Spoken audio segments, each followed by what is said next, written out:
Welcome to Anchors Away, the podcast that chronicles a landlocked future sailor's journey to finding freedom and adventure at sea. I'm your host, Todd Middlebrooks, and I welcome you along on my journey. In today's episode, we discuss the struggle of finding a sailing school as I'm forced once again to pivot. I also provide an update on my ASA 105 certification.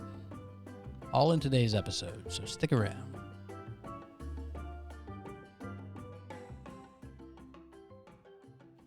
So I never, ever intended for this podcast to be all about how to find a sailing school. Otherwise, I would have named it as such.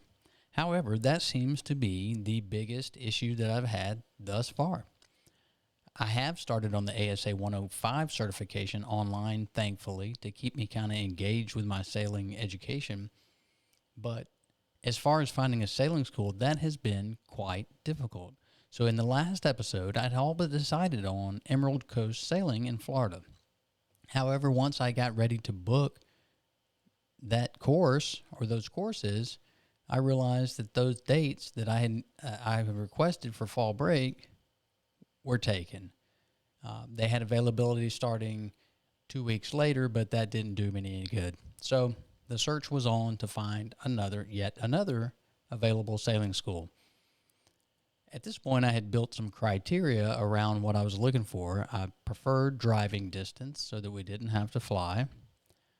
I preferred a private course so that it would just be our family on the boat together.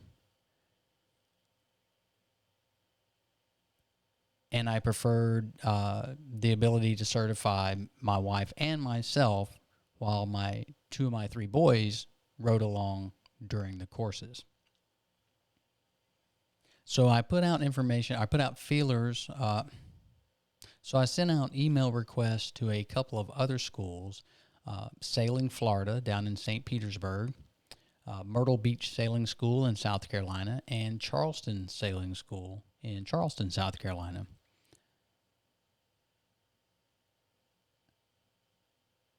Sailing Florida,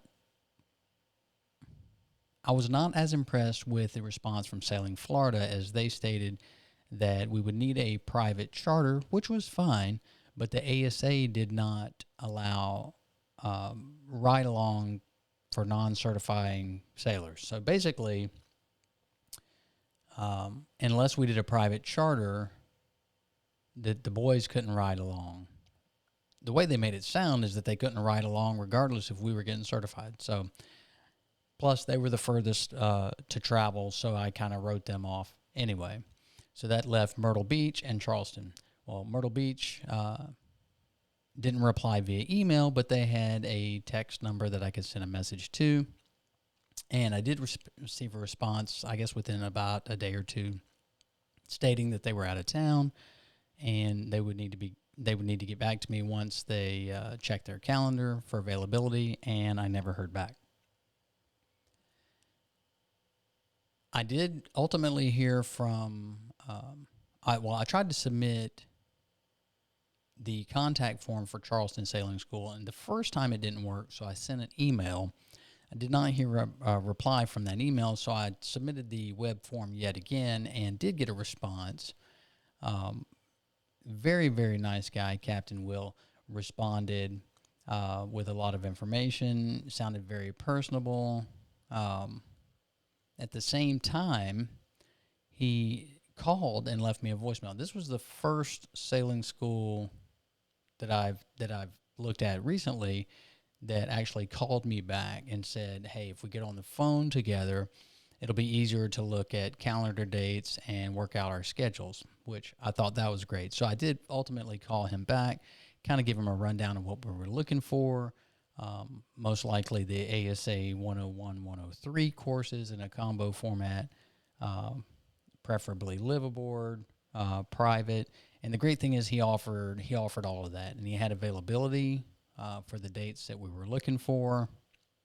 And so the only hang up there was that we didn't get a live aboard night the night before, and the boat that we're actually going to be living aboard wouldn't be available until the morning that we started our 101 courses. So we'd have to stay in a hotel that night before. Again, with the pandemic still ongoing, staying in a regular hotel room was not something that I'm very excited about. But I guess if this is ultimately the route that I have to go, then that's a decision I'll have to make at that time as well. So with Charleston Sailing School, the ASA 101 is taught on a smaller boat while living aboard a larger boat like a Catalina 445 or a Bavaria 42. So that's kind of neat. You get exposure to a couple of different types of or sizes of boats for the various courses. They also have a couple of catamarans that they have the ability to teach the 114 on if I return for that. Captain Will mentioned that he likes to tag the 114 onto the 104 because a lot of the education is similar, and you just get the catamaran certification added on within a day of the training, of the 104 training, which is nice. So that's something that, and they do have a catamaran that they moved down to Puerto Rico. So if I chose to do that this winter or waited till the spring, I've got options with Charleston Sailing School as well. So it's once again decision time. Also, the schedules within our family have kind of, our family schedules have never really lined up, even for that fall break week. One of our sons has club soccer that he participates in, and he's got practices all that week and games on each of the weekends that surround that week. And so we're trying to squeeze it in, but he really doesn't want to miss practices. And my wife expressed that she didn't feel like she had enough time to commit to the book work prior to the courses. So it may be that we're back to just me getting certified, and in fact, maybe just me taking the courses or, attending the courses, that our schedules didn't allow for everybody to be able to go at once, which at first seems like a drawback, but at the same time, it also adds more flexibility back into scheduling. So if it's just a matter of me taking off work and going for 4 or 5 days to sailing school to get certified, then that may be the best route to go.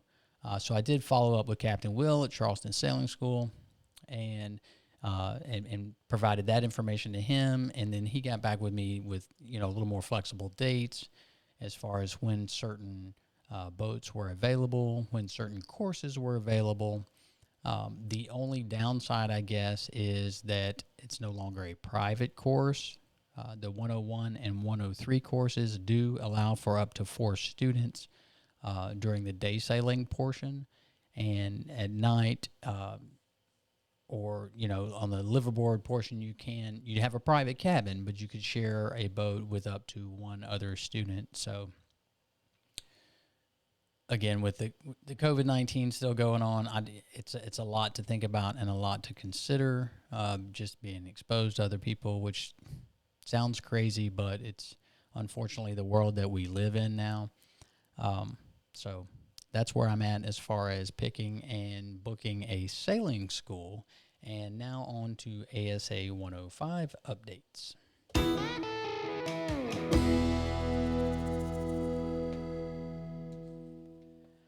I have completed now through lesson 9 of the ASA 105. Since last time, I have progressed through a couple of other segments of that course. I've completed the piloting, the electronic navigation, the tides and currents, which was pretty heavy on information and probably the most difficult part of this course for me to understand thus far.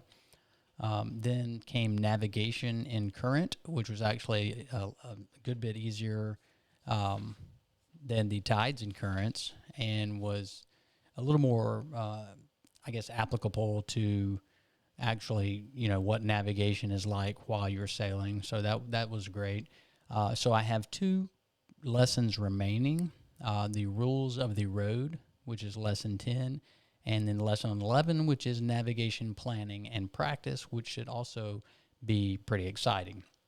Then the 12th lesson, I guess, is just special topics. It's more in depth segments of each of the previous topics, and then the certification will come after that. So my goal is to finish up lessons 10 and 11 and get on the certification soon and have that completed certainly before I go to any sailing courses and sailing school, but hopefully within the next week or so. So again, it's going to be kind of odd to be certified in 105, coastal navigation, prior to even having basic keelboat.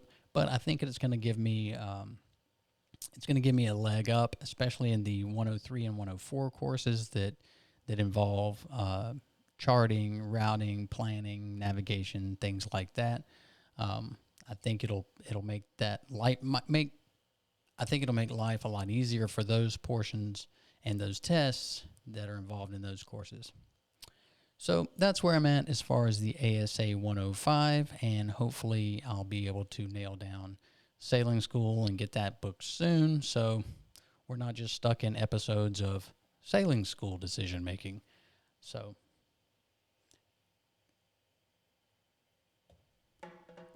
thanks for tuning into the show. Be sure to subscribe so you don't miss the boat on future episodes, as they will automatically be docked into your favorite podcast player. Until then, anchors away.